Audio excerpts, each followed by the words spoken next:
ഒരു കാലത്ത് ഇന്ത്യ തന്നെയായിരുന്നു ബംഗ്ലാദേശ്. 1858 മുതൽ 1947 വരെ ബ്രിട്ടീഷ് ഇന്ത്യയുടെ ഭാഗമായിരുന്നു പ്രദേശം. ഉറുദു സംസാരിക്കുന്നവരെക്കാൾ ബംഗാളി പറയുന്നവരുള്ള രാജ്യം. ബംഗ്ലാദേശിനുണ്ടാകുന്ന ഓരോ നോവും ഇന്ത്യയുടേത് കൂടിയാണ്.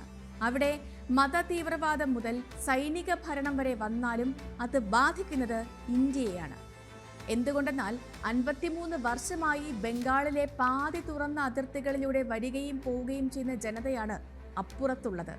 അവർ ബംഗാളികൾ എന്ന പേരിൽ ഇങ്ങ് കന്യാകുമാരിയിലും കാസർഗോഡും വരെ എത്തി ജോലി ചെയ്ത് മടങ്ങുന്നത് ഈ രാജ്യം അറിയാത്തതുമല്ല. നൂറ്റാണ്ട് മുൻപ് പാകിസ്ഥാനിൽ നിന്നും മോചിപ്പിച്ച് സ്വയം ഭരണം നൽകി മടങ്ങിയ ഇന്ത്യക്ക് ഇപ്പോൾ കൈകെട്ടി നിൽക്കാനും ആവില്ല. സ്പോട്ട്ലൈറ്റ് പരിശോധിക്കുന്നു. ഷെയ്ഖ് ഹസീനയെ കൈവിടുമോ ഇന്ത്യ? ഷെയ്ഖ് മുജീബുർ റഹ്മാനെ മുന്നിൽ നിർത്തി ഒരു രാജ്യം പിടിച്ചെടുത്തു നൽകിയത് ഇന്ത്യയാണ്. പടിഞ്ഞാറും കിഴക്കുമായി 1000 മൈൽ അകലത്ത് ഭിന്നിച്ചു നിന്ന പാകിസ്ഥാനിലേക്ക് പറന്നിറങ്ങിയാണ് ഇന്ത്യ പുതിയൊരു രാഷ്ട്രം സൃഷ്ടിച്ചത്. ഉറുദു സംസാരിക്കുന്നവർക്ക് മുന്നിൽ ശബ്ദമില്ലാതായ ബംഗാളികൾക്കായി ആ യുദ്ധം നയിച്ച ഷെയ്ഖ് മുജീബുർ റഹ്മാന്റെ മകളാണ് ഷെയ്ഖ് ഹസീന. ലഭിച്ച സ്വാതന്ത്ര്യത്തിന് സ്വന്തം ജീവന്റെ വിലയാണ് മുജീബുർ റഹ്മാന് നൽകേണ്ടി വന്നത്. ബംഗാളികളുടെ മോചനത്തിനായി ഇറങ്ങിയ പഴയ മുക്തിവാഹിനി സംഘം തന്നെ പട്ടാളമായി മാറിയപ്പോൾ ആദ്യം തോക്കെടുത്തത് മുജീബുർ റഹ്മാന് നേരെയാണ്. മുജീബും ഭാര്യയും 3 ആൺമക്കളും കൊല്ലപ്പെട്ടു. അന്ന് ഇന്ത്യയിലായിരുന്നതിനാൽ മാത്രം ജീവൻ തിരിച്ചു കിട്ടിയ ഷെയ്ഖ് ഹസീനയും സഹോദരിയുമാണ് ഇപ്പോൾ ഇന്ത്യയിൽ വീണ്ടും വന്നിറങ്ങിയിരിക്കുന്നത്. ഇത് ബംഗ്ലാദേശിൽ മാത്രം അവസാനിക്കുന്ന ഒരു പ്രശ്നമല്ല. അഫ്ഗാനിസ്ഥാൻ വഴിയിലേക്ക് ബംഗ്ലാദേശ് നീങ്ങിയാൽ ഇന്ത്യ നേരിടാൻ പോകുന്നത് അതീവ ഗുരുതരമായ സുരക്ഷാ വെല്ലുവിളി കൂടിയാണ്. ബംഗ്ലാദേശിലെ ന്യൂനപക്ഷങ്ങൾ ഹിന്ദുക്കളാണ്. ആ ഹിന്ദുക്കൾ ആക്രമിക്കപ്പെടുന്നു എന്ന നിലയിൽ ഇപ്പോൾ പ്രചരിക്കുന്ന വീഡിയോകളിൽ പലതും ഇന്ത്യയിൽ തെറ്റിദ്ധാരണ ജനിപ്പിക്കാൻ ഉദ്ദേശിച്ചുകൊണ്ടുള്ളതാണ്. ഷെയ്ഖ് ഹസീനയുടെ അവാമി ലീഗ് പ്രവർത്തകരാണ് അവിടെ കൂടുതലായും ആക്രമിക്കപ്പെട്ടിരിക്കുന്നത്. കൊല്ലപ്പെട്ട എല്ലാവരും അവാമി ലീഗ് നേതാക്കളാണ്.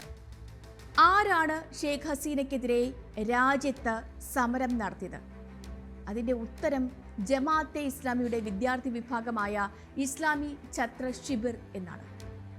രാജ്യവ്യാപകമായ പ്രക്ഷോഭത്തിൽ 150 പേരിലേറെ പേർ കൊല്ലപ്പെട്ടതിനു ശേഷം ഓഗസ്റ്റ് 1 ഷെയ്ഖ് ഹസീന സർക്കാർ ജമാഅത്തെ ഇസ്ലാമിയെയും ഇസ്ലാമി ഛത്ര ശിബിറിനെയും നിരോധിച്ചു.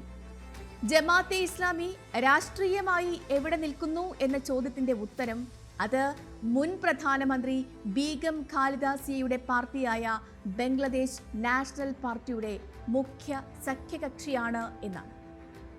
ഷെയ്ഖ് ഹസീന രാജ്യത്തു നിന്നും രക്ഷപ്പെട്ടതിന് പിന്നാലെ ജയിൽ മോചനം ലഭിച്ചത് ബീഗം ഖാലിദ സിയയ്ക്കാണ്. ഇത്രയും കൂട്ടി വായിക്കുമ്പോൾ ജമാഅത്തെ ഇസ്ലാമി നടത്തിയ തീവ്ര നീക്കങ്ങളാണ് ബംഗ്ലാദേശിലേത് എന്ന് ആരും നിഗമനത്തിലെത്തും. എന്നാൽ ആ വഴിക്ക് ഒരു സൂചന പോലും ഷെയ്ഖ് ഹസീന പറയാൻ കൂട്ടാക്കിയിരുന്നില്ല. ബംഗ്ലാദേശിൽ എല്ലാ പ്രശ്നങ്ങളും ഉണ്ടാക്കുന്നത് ആ രാജ്യമാണെന്നായിരുന്നു ഒരു മാസം മുൻപ് ഷെയ്ഖ് ഹസീന പറഞ്ഞത്.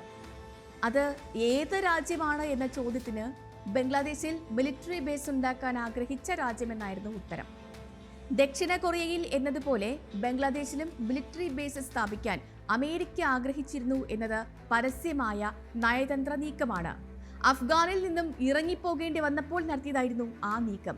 മറ്റൊന്നുകൂടി ഷെയ്ഖ് ഹസീന പറഞ്ഞു, ഇന്തോനേഷ്യയിൽ നിന്നും ഈസ്റ്റ് ടിമോർ സൃഷ്ടിച്ചതുപോലെ ബംഗ്ലാദേശിൽ നിന്ന് ഒരു ക്രിസ്ത്യൻ രാഷ്ട്രത്തെ സൃഷ്ടിക്കാനാണ് ആ രാഷ്ട്രം ശ്രമിക്കുന്നത് എന്നായിരുന്നു ആരോപണം. ബംഗ്ലാദേശിൽ ഇപ്പോഴത്തെ പ്രശ്നങ്ങൾ മുഴുവൻ അമേരിക്കയുടെ സൃഷ്ടിയാണെന്നാണ് ഷെയ്ഖ് ഹസീന പറഞ്ഞുകൊണ്ടേയിരുന്നത്. മുസ്ലിം സമുദായത്തെ ഒപ്പം നിർത്താൻ വേണ്ടിയായിരുന്നു. ആ ശ്രമമാണ് ഇപ്പോൾ പൂർണ്ണമായും പരാജയപ്പെട്ടത്. അപ്പോൾ വിജയിച്ചതാരാണ്? 84 കഴിഞ്ഞ നൊബേൽ ജേതാവ് മുഹമ്മദ് യൂനസ് ആണ് ബംഗ്ലാദേശിനെ ഇനി നയിക്കാൻ പോകുന്നത് എന്ന് ആരും കരുതുന്നില്ല. രാജ്യാന്തര സമൂഹത്തിന് മുന്നിൽ പട്ടാള ഭരണമല്ല എന്നു കാണിക്കാനായി നടത്തുന്ന ഒരു തന്ത്രമാണ് ഈ ഇടക്കാല സർക്കാർ എന്ന് എല്ലാവർക്കും അറിയാം. പട്ടാളമോ ജമാഅത്തെ ഇസ്ലാമിയോ ഭരിക്കാൻ തുടങ്ങിയാൽ രാജ്യാന്തര വിലക്ക് വരും. നിലവിലെ പ്രസിഡന്റ് മുഹമ്മദ് ഷഹാബുദ്ദീൻ ഭരിക്കാൻ തുടങ്ങിയാലും വിലക്കിന് മാറ്റമുണ്ടാകില്ല.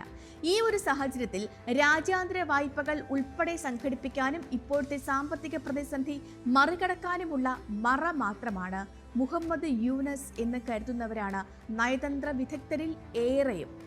ഷെയ്ഖ് ഹസീനയ്ക്കോ അവാമി ലീഗിനോ ഭരിക്കാൻ കഴിയുന്ന രാഷ്ട്രീയ സ്ഥിതി സമീപകാലത്തൊന്നും ബംഗ്ലാദേശിൽ ഉണ്ടാകാനുള്ള ഒരു സാഹചര്യവും ഇല്ല എന്ന് കരുതുന്നവരും നമുക്കിടയിൽ കൂടുതലാണ്. ബംഗ്ലാദേശിനു വേണ്ടി ഒരിക്കൽ കൂടി ഇന്ത്യ ഇടപെടുമോ എന്ന് ചോദിച്ചാൽ അതിസങ്കീർണമാണ് സാഹചര്യങ്ങൾ എന്നാകും ഉത്തരം. 1971 സൈനിക നീക്കത്തിന് ഇന്ദിരാഗാന്ധി നിർദ്ദേശം നൽകിയത് 5 സംസ്ഥാനങ്ങളുടെ റിപ്പോർട്ട് മൂലമാണ്. ബംഗ്ലാദേശിൽ നിന്നും വലിയ തോതിൽ അഭയാർത്ഥികൾ പ്രവേശിക്കുന്നുവെന്ന് ബംഗാളും വടക്കുകിഴക്കൻ സംസ്ഥാനങ്ങളും ഇന്ദിരാഗാന്ധി അറിയിച്ചു.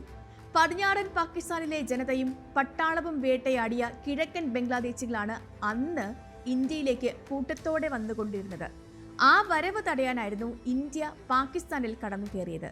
ഇപ്പോഴും ബംഗ്ലാദേശിൽ ആക്രമിക്കപ്പെടുന്ന ജനത ഇന്ത്യയിലേക്കുള്ള പ്രവേശനത്തിന് സാധ്യത തേടി അതിർത്തികളിൽ എത്തിത്തുടങ്ങി. അതോടൊപ്പം തന്നെ അഫ്ഗാനിസ്ഥാന് സമാനമായ ഒരു ഭരണ സംവിധാനം തൊട്ടപ്പുറത്ത് ബംഗ്ലാദേശിലും വരുമോ എന്ന ഭീതിയും ഇന്ത്യയിൽ നിലനിൽക്കുന്നുണ്ട്.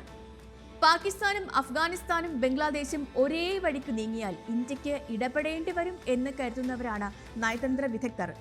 അത് പക്ഷേ അരനൂറ്റാണ്ട് മുൻപത്തേത് എന്നതുപോലെ ഇന്ത്യ ഒറ്റയ്ക്കാകണം എന്നില്ല.